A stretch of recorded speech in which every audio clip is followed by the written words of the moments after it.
Are we doing live? Yes. Oh, good.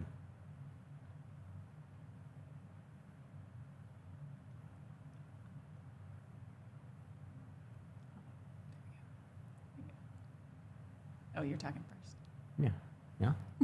Yes. Ah. I vote now.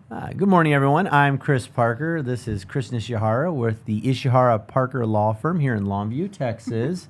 And today we have a top 5 things you must do before you die. What do we have, Kristen? Thanks, Chris. Mm-hmm. Been a while since we were trying to do a video, so we've kind of forgotten how to do it. Yeah. But anyway, here we are to talk about the 5 things you have to get done before you die. So this would just be hopefully a practical guide for some things that you need to accomplish. And again, we always want to remind you, apply this to yourself, apply this to a parent, apply this to your spouse, apply this to a sibling, and help people think through what would be helpful. Because of course, if a parent dies, these are then the things that you immediately have to take care of. So as we give you this list, this is intended to be a kindness, mostly for who will be left behind at your death. That loved one that's going to be in an emotional state for months and is going to need still to figure out how to handle your business. So much easier for you to do on the front end than it is for them on the back end. Yep. We see it all the time. Sometimes it's adult children, sometimes surviving spouse. They set up a meeting, they come in, and obviously we're talking about some legal matters, but there's just the practical matters. That's right. They, you may have had the spouse who always handled all the finances. They're the one that passed away, and the surviving spouse sits there and looks at you and says, I don't really know what we own, where it's at, how to handle it, or have those kids like, hey, I loved mom and dad, and I had great times with them, but I didn't really pay attention to what they were telling me about anything. Right, and, or maybe they told you nothing. Or they, very secretive generation Absolutely. as well. Yeah. And that leads to all problems. So having said that, what's the easiest, most important thing we need you to do? Sure. So number 1 is just to make a list. Lawyers sometimes call that an inventory. Make a list of the stuff that you own. Sometimes that's a little hard for people too, right? I inherited a partial interest in some land in Oklahoma from my grandma. I don't really know that much about it. Well, if you don't know much about it, guess who doesn't know, even less about it? Your kids. So even if you aren't super sure about some of the situation of that property, it's really important to make a list. Some is going to be easy, right? We need to list your house. We need to list any other land or real property that you own. That would include inherited property. So if you do own something with siblings, that's super important to have down. Have where the location is. And when I say location, I mostly mean by county or parish and the state, because that is how someone will be able to look that up. If you know anything about the other ownership interests, include that. I own this along with 6 siblings, 16 cousins, whatever you know about it, include it. That's helpful. So all land, mineral interest would be included there as well. So if you have mineral interests, whether they're producing now or not producing now, that should be on your list. Especially if it's mineral interests you've inherited that aren't producing. Right. You probably never mentioned that to your kids. They probably don't know. Yep. The way they find out is one day, hopefully, somebody trying to produce on that spot gives them a call and says, hey, guess what? You own some minerals. It's a happy surprise, I guess. Yeah, if they can find them. If they can find them. Yes. Chris, give me some other things on the list. I want to know if you're a member of an LLC or partnership or have business interests. Those need to be written down. Just because you sent $10,000 off to some folks in Austin and they mail you a check once every 2 years, no one's going to know that. Maybe your CPA or accountant, but your family needs to know, or at least needs it written down. We need to know any kind of asset that's titled or even the untitled ones. Maybe I have a lot of people who have sports collections, memorabilia, things that are important to them, and they keep it over in that storage unit. Well, and their kids do not know how much it's worth. No. Oh, yes. If you have any kind of collectibles, yes, we know you love them. But if they're actually worth of monetarily value and it takes a little research, you better write it out. Because when the kids show up, they're saying, hey, I got this pile of stuff. And that's the kind word, stuff. Yeah. If it's really expensive Teletubbies that are, you need to do the legwork. If it matters much to you, you better make it easy for the kids, because the kids will be feeling a range of emotions, and none of them involve wanting to do detailed research on your knickknacks. Yeah, one good one I think is important to point out. If you've ever gotten a different tax ID number for anything at all, here in East Texas, a lot of folks have farm accounts that they're holding in that name. It may not be an LLC. It may just be something you've labeled farm account, or something you have a tax ID number for because your CPA said do this and keep the expenses clean for me so we can put it on your tax return. That's great, but thinking about who owns that and how that will pass, you do need to list that, because those kind of accounts are not owned by you individually at the bank. So they're not under your social. So it becomes a little bit more complicated to think about how they'll transition at your death. It requires just a little bit more attention. It's not going to be as easy as you might think that your spouse can just go in there and get that farm account. That just works a little different. So those things are important to write down. And of course, on bank accounts, how many of you have multiple banks? You've moved from here to here to here, and of course, you forgot that checking account 2 moves back. While it's inconvenient for you, it'll be unknowable to your kids. So start making those bank accounts. Where do you bank? What's the phone number? What's the account number? Maybe even you don't need to say how much is in there. I like to know, but estimated value. I mean, am I spending 8 hours of work for $1.50, or is this something we need to sort out? If you are gone, this will be the kids' problems, presumably, or if you're the parent, the children's problems, and you're going to have to write them road signs because it's just a tough period. Yeah, and this is not officially on the list, but I do encourage people to think about consolidating. I know you've been chasing that CD rate from credit union to credit union, and you have them all over town. But as you think about, reaching that age where we are trying to simplify for kids, having 6 different banks is okay for you maybe to manage because you are retired you're and you have the excited, time. yeah. Yes, it's exciting. But thinking sometimes about consolidating that and making it easier. It also, just from an estate planning perspective, makes mistakes less likely if we aren't at 18 different places, because at each place you've selected who the owner is, you've selected if there's a co-signer, a joint owner, a TOD or POD beneficiary, so the room for error grows, not just on your side, but just simply in the administrative aspect of opening that many accounts. Sometimes there's just errors. Yep. So having some consolidation is not an official recommendation, but I think it's a good thing to talk about. Your children don't want to go to 6 banks. We really don't. I mean, it's just not going. It won't happen. Oh, what's the biggest? We'll go there, and then over the next 6 years, they'll make it around. But simplify. I agree with that 100%. Other things that are important. How about this? You bought life insurance. Your kids know about that life insurance because you told them. That's mentioned great. it. What about that life insurance your parents bought for you? You've had since you were 10 years old. Those Gerber Life things. Yep. You may have barely remembered it. Your kids know nothing about it. And if you're not currently paying for it, if it's a paid up policy, that's hard to track down. That is super hard. Because the reality is, if you leave no list and you've passed away, what your kids are going to do is collect your mail for 12 months or more and try to sort through that. Looking for clues. Right. So think about the people that mail you. If you've stopped maybe your every month mailed check or a mailed statement from your bank, maybe you get that online now from your financial advisor. It's going to be harder for them. So what they rely upon then would be that annual statement that they'd get from everybody. But that's just showing you the income. It is actually very difficult sometimes to sort through what that means they have. And when you're listing assets, I would also list some access. For example, if you got a cell phone, it'd be nice if someone knew your little 6-digit code so they could open it up and look at your emails. Look at your text messages. If you've gone to online, everything digital, they could be waiting in the mail for a long time for something that's not coming. So, you get a lot of things through the computer that suddenly they're either not going to know how to access, can't access. I mean, iPhones, you can't break into them. That's part of the, encryption stuff. Well, your children really might need to get into stuff at some point to at least see where they're supposed to go. Should I call State Farm? Should I call Farm Bureau? Who do I go to? Just give them a starting point. Yeah, please do, because that is not their priority. The priority is the funeral. The priority is taking care of the family. The priority is taking care of surviving mom or dad. I mean, and then trying to corral this stuff. Things get lost. 100% certain things get lost. Absolutely. So on your list of assets or inventory, you're going to put real property, including anything inherited. So multiple pieces, right? Not just your residence either. If you own a farm or you own rentals or you own other things, you're going to put any business interests. You're going to put retirement accounts, financial accounts, bank accounts, life insurance. Everything you can own, and we mean everything today. So don't not list your Christmas account because you're planning to close it, or not list this or not list that. Put it on there and then keep it up to date. 6 months, 12 months, put something in place so you're looking at it.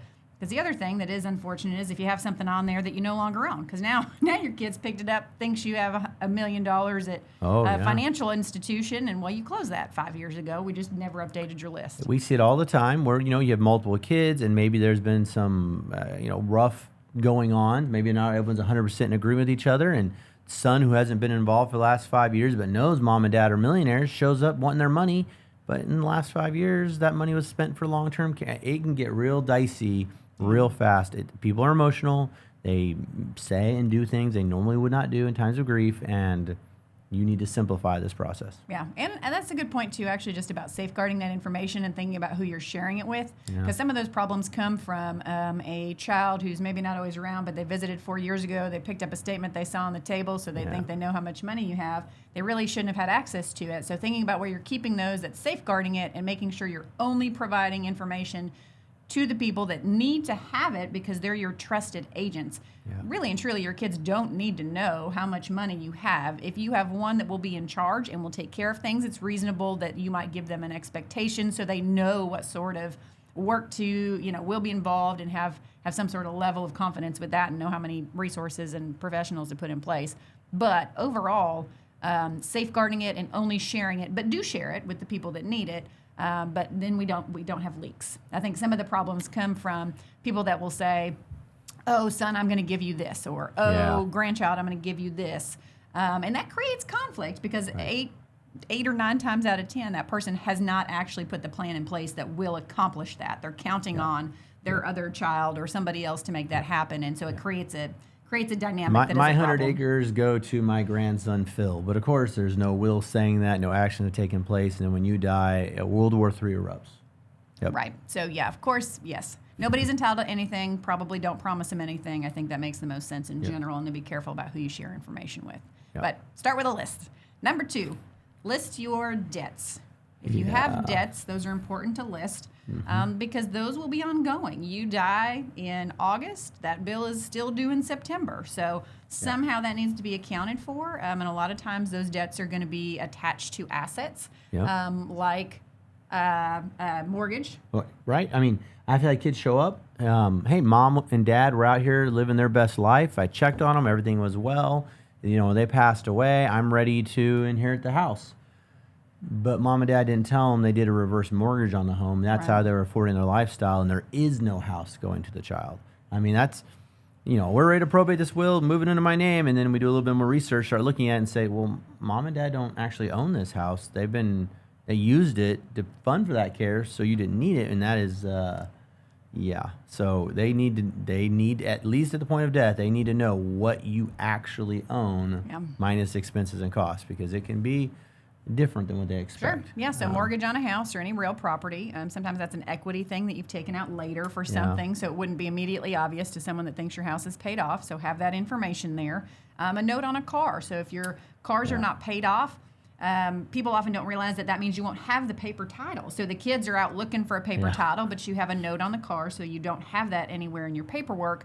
And then a lot of times that car is underwater. So knowing what to do with that car, can I give it back to the local bank? Do I need to sell it? Who do I need to contact to work these things If there's through? a note on it and it's not in my name, can I just drive off with it? Will my insurance cover during the period of trying to sell it? I mean, there's some basic steps that they just need to call up. Hey, State Farm, my mom passed away. We're really trying to deal with this, and one of the things we're dealing with this car. Does insurance still cover? There's a note on it.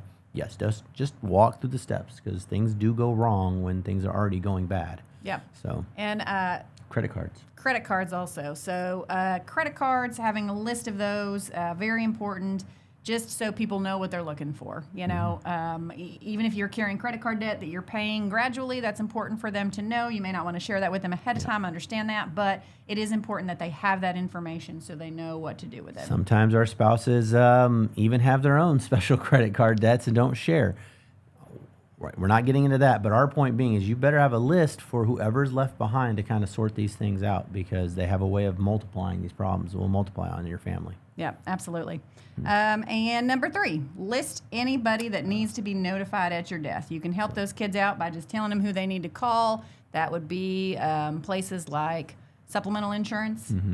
What else? Oh, I mean, I'm thinking anything from Social Security Administration all the way down. Anyone who pays you money needs to know that you've passed away. A lot of them will claw that money back, and you don't want it to go into the bank account for 3 or 4 months, and then they take it back. So anyone that owes you money, or anyone that owes you money or pays you money, anyone that you owe money to, if I'm making notes and payments on things, and my children or their family needs to know, so those payments may need to continue so the property is transitioned correctly without having any sort of interruption in coverage. And one I thought about just recently is, some people can't speak for themselves. What if you have some pets with, needs? I've got a pet at the vet, and that pet needs special medicine once a week or once a month. plan for your loved ones. Write it out. Hey, that's Fluffy, and Fluffy needs to take his Yeah. diabetes medicine. Yeah. I mean, just simple things that your children be like, wait, I have to pay $500 to go to the vet to get this sorted out? Or I can just look at the continuum of care, call the vet, their known vet, and keep doing their medicine. Sure. Yeah. Sure. Absolutely. Any, funeral homes that have arrangements, friends that you want notified. Oh, yeah. That's good. Just your final plans is important to have included in there. So, what is the list of folks we need to call immediately, then maybe call in the next week, thinking about those kind of things. And hopefully you've already made arrangements or thought about Sure. them. So either you have your plan with it or linked to it. Absolutely. Yeah, but just a list of people that would need to be called, and of course, how to call them would be very helpful. Number 4 is going to be us. Visit an estate planning attorney and get that plan in place. So once you have all those things lined out, you can very confidently take that to an estate planning attorney. Not that you need to have that all done before you visit someone, but that is very helpful to have those things figured out so you know what things need to be addressed, and they can give you a very comprehensive plan, whether that's a will and powers of attorney or a revocable living trust. Whatever that plan is, that they can help you craft a plan that makes sense for you. We love helping people, but it's always helpful if you know what you own and what you want to happen to it. When I'm asking those questions, well, you pass away, what happens to your things you own? And you stare at me with a blank expression. We got to sort that out. Right. Don't like to think about death, but think of it as just planning for the next generation. You're being helpful. Yeah. Yeah, and the good news is that step, that's no work for you, except for getting into the office and getting it done. All of the work, all of the paperwork will come from the attorney. They will make sure that everything's in place. However, the number 5 is actually executing the plan that you have created there. So it is never totally done when you leave the attorney's office. They have given you maybe a will and powers of attorney, but then you're going to have some homework to go through and make sure that your bank account, your life insurance, your retirement account, all of those things have beneficiaries designated correctly on them that match the plan that you've created with that attorney. Yep. I've had so many people come in and say, I want everything to go to these 2 people, and then they leave and they follow through. They make sure the bank accounts match and making sure the life insurance account matches. But sometimes the plan is to have the will say X and all the things say X, but maybe you do, with purpose and intent, have another account that does something else. What we don't want to do is have mistakes, accidents, oversights where someone's like, wow, Mom and Dad were kind of crazy. You want people to look at it and say, well, this was obviously the plan. We took care of it. We don't want things to slip through or be in a haphazard way. Yep, absolutely. Absolutely. And then you're going to review it. At least once a year, I need you to review it to think about, do I need to make changes? Are these still the agents? Has anyone in my family died? Have I updated any of these assets? Do I need to add anything, take anything away? Have I gotten married? Did I lose a child? Any of those things need to be addressed. Life changes. Disabled child, Absolutely. disabled spouse, or what if your loved one, maybe your son marries a lady who has a child already from before marriage, and you fall in love with this step grandchild. I tell people all the time, one of the biggest things that we can't anticipate are stepchildren we fall in love with, spouses, our children's spouses. There's things that happen over time that must be reviewed, or they're out. Yep, absolutely. Absolutely. But those are your 5 things to do before you die. Make a list of your assets, list your debts, list anyone that needs to be notified at your death, visit an estate planning attorney and get that plan in place, will or trust. And number 5, put that plan into place. So after you visit the attorney, you will either need to go fund a trust or confirm all your beneficiaries, but there will be work after that to do. So, And you got to store it. Once you have this all done, you have to store it. I've had a bunch of kids show up and say, hey, Mom or Dad passed away, and we know they did planning. We just don't know where they kept it or where they stored it or where they put it. And, you got to have a place for it. I don't care if it's Fort Knox per se or if it's a file cabinet, but have a place so that they know if something happens to me, this is where you start. Got to have a starting point. Yep. Otherwise, hate to say it, we kind of collect stuff, and your kids will be looking through your stuff, hoping those documents are there. Yep. Don't make them dig. Yeah. Thanks for joining us. We will see you next time. Good day. We froze halfway through again. Oh, man. Yep. Always with my eyes closed. Yep. Interesting. I'm going to have to put this on Rich's calendar to come do with us because the exact same thing happened. I don't understand why, but we freeze and a little bubble comes up. Yeah. And then I think the video continues and you can hear us talking. Oh, That's the same thing that happened last time. bubbles popped up. Yeah. I do not understand why that happened. That's got to be a feature or something, That's hilarious. Why do bubbles keep popping up in our videos? Did it record it all then? I think so. I mean, I think last time appears, and then you can tell in the live feed. Yeah, so we're in there. I would love to see bubbles going past our faces the whole I bet I time. can Good morning, find it for everyone. you. I'm Chris Is there Parker. volume? This is Kristen Ishihara with the Ishihara Parker Law, Longview, Texas. Oh, we need to put these on? And I don't know today which we one have a I'm not top hearing it. 5 Looks good. things Oh, you looks must good, do yeah. That's before good. you die. My hair doesn't. What do we have, Kristen? Thanks, Chris. Mm-hmm. Been a while since Why do I look tried to so do a video, tired? so we've kind of forgotten how to do it. Yeah. But anyway, here we You are. tired. I am tired. To talk about the 5 things you have or not list that. Put it on The there. color looks like it Keep changed. up to It did. date. 6 months, I agree. 12 months. Probably when the bubbles You know, kicked in. And I'm Chris Parker. totally Oh, different. that's good there. If they're That's actually bad worth there. monetarily That's so value, weird. and it takes We didn't hit anything. Oh, Yeah. grandchild, I'm going to give you this. from Social Security Administration Yep. all the way down. Anyone who pays you money Ah. needs to know that you Paid off. That's Ah. I mean, the good news is that I think people don't watch it. No, they no mostly one goes listen. that far. and no one But, goes that far uh, into it anyway. have But that dang it. paperwork. And then a lot of times that car is underwater. It makes it look So like we're hitting knowing some what to button, do with but we that didn't hit car. anything. Can I We give didn't it do back to the anything, local I can bank? guarantee you that. Do I need Yeah, to that sell bubbles it? in. Didn't You're do right. It anything. just keeps popping up. Super annoying. Rich, we need random bubbles to stop popping up and freezing Yeah. our thing. Okay, well, let's look at next week, and That's funny. well, maybe we can try and just. I think what is an executor? What is a Yep. beneficiary? I Let's think just those take are apart. good. Let's just take apart a will, and that's 3 or 4 or 5 easy topics Yeah, right that'll there. take us a minute.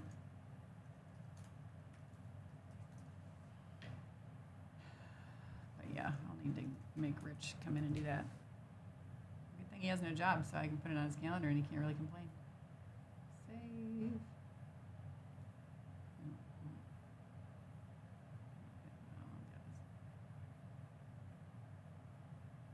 Your calendar's been nice and full.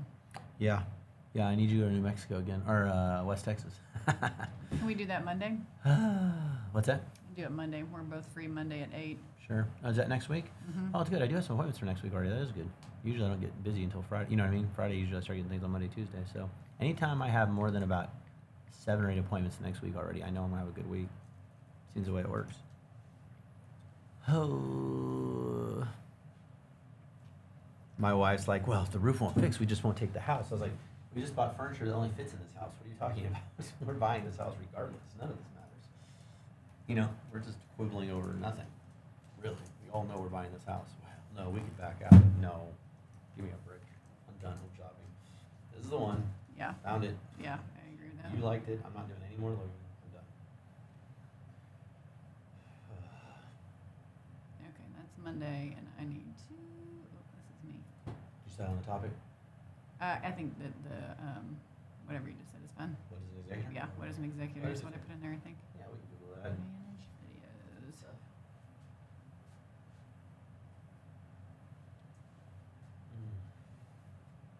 I don't think I'm going to edit it at all. Yeah. I mean, I'm staring into space. My eyes are closed, and yeah, it's fine. What is today? 8/11? No, that's the wrong year. It is. I don't. I have it right. It's the 9th.